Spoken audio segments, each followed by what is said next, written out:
The world shrank to the judge's face, her mouth forming the words I had dreaded for a year. "We are ready to issue a decision." My stomach became a fist. The air in the courtroom turned to syrup, thick and unbreathable. My own fingers, white-knuckled on the table, dug crescent moons into the varnished wood. "This is it," a voice screamed inside my head, a silent, desperate siren. "I'm going to lose my son." And then, a small movement broke the suffocating stillness. From the gallery, my 6-year-old son, Logan, slid to his feet. He stepped forward, a tiny figure dwarfed by the high ceilings and solemn oak, clutching a crumpled piece of paper he'd safeguarded in his Spider-Man backpack that morning. His voice was a feather, yet it cut through the silence with shocking clarity. "Your Honor," he said, "I want to read something." The room froze. The rustle of papers ceased. The low hum of the air conditioner vanished into a vacuum of sound. Every eye was pinned to this little boy in his blue sweater, holding the paper with both hands as if it were the only anchor in a storm. I was paralyzed, a statue of pure terror and awe, my heart a frantic, painful drum against my ribs. He took a shaky breath and began to read. "My name is Madison Wright. I am 33 years old, a freelance designer, and the mom of a boy named Logan. He is 6. He loves dinosaurs, puts peanut butter on everything except vegetables, and is still a little afraid of the dark. He has my eyes, but he has his father's calmness. We had a simple life. A 2-bedroom house with a yard, a sandbox full of action figures, and a second-hand swing set. It wasn't a palace, but it was our sanctuary. Then my husband, Samuel, Logan's father, died 2 years ago. A rainy Tuesday. I can still smell the fried chicken I was making. I've never been able to cook it since. Samuel was my anchor, the first person who ever made me feel truly safe. In losing him, I didn't just lose my present, I lost every future we had sketched out together. All I had left was Logan, and in those first, shattering months, he was the only thing that kept me from dissolving entirely. The grief was a fog I moved through. I functioned on autopilot, making meals, driving to kindergarten, then collapsing into tears the moment I was alone. But I never let him see the worst of it. We grew closer in our quiet grief. He would curl into my side on the couch, drape his favorite blanket over us both, and whisper, "Don't be sad, Mommy. I'm with you." It was our pact. We were holding on together. Then Ruby, my mother-in-law, re-entered our lives. She had never approved of me, once telling Samuel I was a nice girl who should know my place. He always believed she'd come around. She never did. After his death, her visits became frequent. At first, I was grateful, thinking she was seeking solace in her grandson. I included her in everything: birthdays, school plays, Sunday dinners. But the passive-aggressive comments were a constant undercurrent. "He looks tired, don't you think? A boy needs structure, not coddling." She'd smirk when I sang him a lullaby or let him wear his pirate boots with astronaut pajamas. The shift was subtle, then sudden. I found her showing Logan a brochure for a private school I couldn't possibly afford. When I said so, she didn't even blink. "Some environments are simply better for children," she said, stirring her tea. Not every mother is equipped to see that. That was the day I started building walls. I limited her visits. I set rules. The climate turned icy. Her criticism became overt, attacking my work, my finances, my very fitness as a mother. The final, chilling blow came from an innocent question from Logan after a weekend at her house. "Mom," he asked, his small voice full of confusion, "would it be better if I lived with Grandma?" It was a knife to the heart. In that moment, the veil fell away. This wasn't about love or concern. It was about control. Ruby saw a young widow she deemed incompetent and a grandson she considered her rightful legacy. She didn't want to help me raise my son. She wanted to replace me. 2 weeks later, the official-looking envelope felt like a lead weight in my hands. Inside, crisp legal documents bore a single, soul-crushing title: Petition for Sole Custody. My fingers went cold and numb, the words blurring on the page. I slid down the kitchen cabinet to the floor, the rustle of the papers deafening against the cheerful soundtrack of the cartoons Logan was watching in the next room. His world was still intact. Mine had just been served to me in a thick, legal-sized envelope. Ruby's petition was a masterpiece of character assassination. She painted me as an unstable, grieving widow, financially precarious and emotionally fragile. She cited moments she'd witnessed, me in tears, Logan in mismatched clothes, twisting my humanity into evidence of incompetence. The most devastating part was the grain of truth in it. Yes, I had cried. Yes, the laundry sometimes piled up. But she had meticulously cataloged my grief while ignoring the love that held our world together. She documented every crack but was blind to the glue, the meals I always made, the nightmares I soothed, the simple, constant fact of my presence. I was his anchor, and she was trying to prove the anchor was too heavy. My sister, Florence, was at my door within the hour. She read the papers twice, her face hardening with each page. "She's not just playing for keeps, Madison," she said, her voice low and fierce. "She's playing to burn the whole game down." I scraped together every spare penny and hired a public defender, a kind but perpetually overwhelmed man named Mr. Evans. His advice was a gentle, generic mantra: remain calm. Be respectful. Document everything. Across the legal battlefield, Ruby had deployed a sleek shark in a suit, a lawyer who knew how to weaponize a mother's tears into a narrative of instability. So, I documented. I became an archivist of our normal, happy life. Every evening, after Logan was asleep, I'd spread my evidence across the living room floor: glowing reports from his teacher, clean bills of health from his pediatrician, photos of him covered in birthday cake flour, a library card stamped with our weekly visits. It was a fortress built of paperwork, and I was its sole, frantic sentry. The first hearing was a chilling preview. Ruby sat poised in a tailored navy suit, her smile for Logan a practiced performance, her gaze for me pure ice. Her lawyer's words were carefully chosen scalpels. Lack stable income, isolated, still clearly grappling with profound loss, simply not equipped. Each phrase was designed to strip me of my motherhood, reducing it to a checklist I had failed. I gripped the table, my knuckles white, screaming on the inside, "But he is loved. He is so loved," but on the outside, I was the picture of quiet composure Mr. Evans had advised. The warfare escalated. An anonymous call brought a Child Protective Services worker to our door. I answered her questions with a calm I didn't feel, my heart hammering as she observed our home, the Legos scattered across the kitchen table, the drawing of a T-Rex taped to the fridge, the tangible evidence of a child who lived and was loved here. She left, but the violation lingered, a toxic smog of suspicion Ruby had pumped into our safe space. That night, Logan brought me a drawing. It was the two of us, holding hands in front of our house. Above my head, in his best 6-year-old penmanship, a speech bubble declared, "I love you the most." I pinned it to the fridge right over the CPS worker's business card. It was my real evidence, my real truth. On the eve of the final hearing, sleep was impossible. I sat at the kitchen table, my fortress of files around me, a cup of cold tea forgotten at my elbow. Florence came over and laid down her own weapon, a folder of photos. "Remember this?" she said softly, pointing to a picture of us covered in flour, baking cookies. "Remember his face when he saw the dinosaur cake? You have this, Madison. You have always had this." Later, I found Logan on his bedroom floor, his tongue between his teeth in concentration, carefully writing on a piece of paper. "What are you working on, buddy?"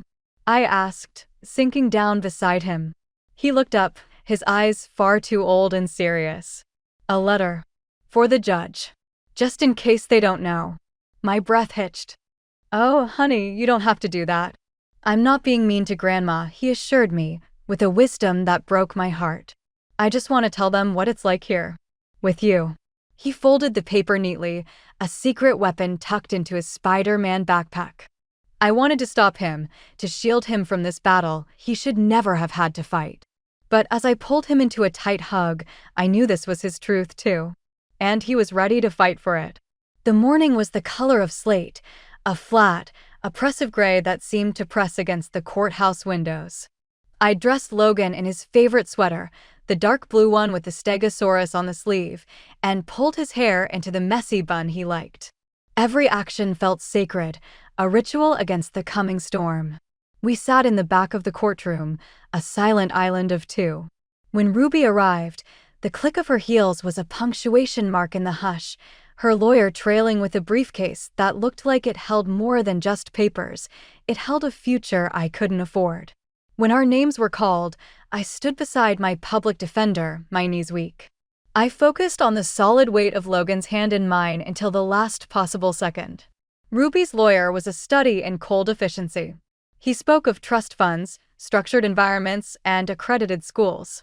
He used words like precarious and unresolved trauma, painting our loving, messy life as a portrait of chaos. I kept my face a calm mask, but inside, I was repeating Florence's words like a prayer. Just show them who you are. When it was my turn, my voice was quieter, but it didn't shake.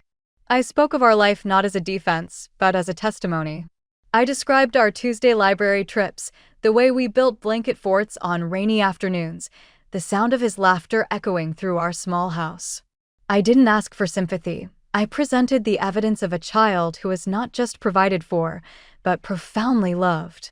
The judge gave a slow nod, leaning forward as if to conclude the proceedings. And then a small, decisive tug on my sleeve. Logan slipped from his chair. He walked to the center of the room, a small figure dwarfed by the scale of justice, and held up his crumpled piece of paper. "Your Honor," he said, his voice clear as a bell in the tense silence. "Can I read something?" The judge, startled, peered down from the bench. "You wrote something, son?" "Yes, sir," Logan said, unfolding the paper with immense care. "It's for you." A hush fell, so profound I could hear the rustle of Ruby's silk blouse as she stiffened. The judge, after a long look at me, gave a single, solemn nod. "Go ahead, young man." Logan placed the note on the wooden lectern, standing on his toes to see over it. He took a breath. "My name is Logan Wright. I am 6 years old. I love dinosaurs, toast with cheese, and playing with my mom. I want to live with my mom." The room was frozen. The judge had steepled his fingers, his full attention given to the small boy before him. "My mom hugs me when I'm sad," Logan continued, his voice gaining strength. "On Sundays, she makes pancakes and lets me pour the syrup, even if I spill. She laughs at my jokes, even the weird ones. When I have bad dreams, I can sleep in her bed. She calls me her heart." A single, hot tear escaped my eye, tracing a path down my cheek I didn't dare wipe away. "Sometimes we miss Dad, and we cry together," he read, his voice softening. "But then Mom tells stories about him. We light a candle and talk about the good stuff. She says it's okay to be sad and that you can be happy again later." He paused, looking directly at the judge. "I know Grandma loves me, but she says Mom is too soft. But I think soft is good. I don't want to live somewhere I can't feel. I want to be with someone who lets me be a kid." He neatly refolded the letter, the sound deafening in the silence. "I just thought you should know. Thank you." He walked back to me, his mission complete, and slipped his hand back into mine. I squeezed it, a torrent of love and pride and grief threatening to break through the dam of my composure. "Not yet." The judge was silent for a long moment, the tension a physical weight in the room. He finally leaned back. "The court takes note of Mr. Wright's statement," he began, his voice measured. While it is a significant burden to place on a child, his words were remarkably sincere and articulate. He spoke not as a pawn, but as a person. "I find his testimony to be profoundly significant." He then turned his gaze to Ruby's lawyer. "I have reviewed all the evidence. There is no indication of neglect, abuse, or anything that would deem Ms. Wright an unfit mother. This court does not believe that a larger bank account constitutes a better home, especially when the child in question feels so clearly secure, loved, and heard by his parent." Ruby opened her mouth, a protest forming on her lips, but the judge raised a hand, a silent, final command. "Ms. Wright," he said, his voice softening as he addressed me directly, "the court rules that you shall retain full legal and physical custody of your son, Logan. The matter of visitation with Ms. Stewart will be arranged through a mediator." This petition for custody is denied. The air rushed from my lungs. The colossal weight that had been crushing me for months simply vanished, leaving me lightheaded and trembling. I fell to my knees and wrapped my arms around Logan, burying my face in the soft yarn of his sweater. He held me, his small arms tight around my neck, and for the first time, I was the one being anchored. As we walked out, I didn't look at Ruby. I didn't see the stony mask or the white-knuckled grip on her purse. I saw only the courthouse doors ahead and the world beyond them. We stepped outside. The gray had broken. The sun was warm on our faces. Logan squinted up at me, the ghost of a smile on his serious face. "I did good, Mom." I knelt down, cupping his face in my hands, my tears finally falling freely. "You did more than good, my love," I whispered, kissing his forehead. "You brought us home." The next morning, our home was the same, yet utterly transformed. The same sun slanted through the kitchen window as Logan, bursting with his usual dawn energy, dragged me to make pancakes. The same lavender candle perfumed the air. But the silence that had lived in me for 2 years, the one filled with a low hum of fear, was gone. In its place was a profound, ringing quiet. I was no longer a widow clinging to wreckage. I was a mother who had rebuilt her shore and defended it. His letter was on the refrigerator, held by the same plastic dinosaur magnet. At the bottom, below the careful, penciled words, he had signed his name in a triumphant red crayon and drawn a lopsided heart. I stood there, reading it until the words dissolved into a watercolor blur. He hadn't written it as a strategy. He had written it as a testament. He felt the sacred thread between us and, with a 6-year-old's pure courage, had stood up to ensure the world did not sever it. That afternoon, we went to the park. I pushed him on the swing until my arms ached, bought him ice cream that dripped down his chin, and didn't think once about the proximity to dinner. When we got home, dusty and happy, he made a quiet request. "Can we call Dad's number?" To tell him. I held the phone to his ear, my own breath held in my chest. He whispered into the silence, "Dad, the judge said I get to stay with Mom." I was brave. Like you taught me. And this time, I didn't try to be strong. I let the tears come, not tears of grief, but of a love so vast it had to overflow. We so often believe children are shielded by their innocence. But Logan was not shielded. He was a seismograph, feeling every tremor of my anxiety, every late-night vigil by his bed. He understood the stakes with a clarity that shamed the adults in the room. And faced with that knowledge, he didn't choose fear. He chose love. He chose us. The mediation with Ruby was a cold, civil affair. We agreed to supervised visits once a month. I did this not for her and not for some idealized notion of family, but for Logan. His heart was large enough to hold a complicated love for his grandmother, and I would not teach him that to love one person, you must hate another. She never apologized.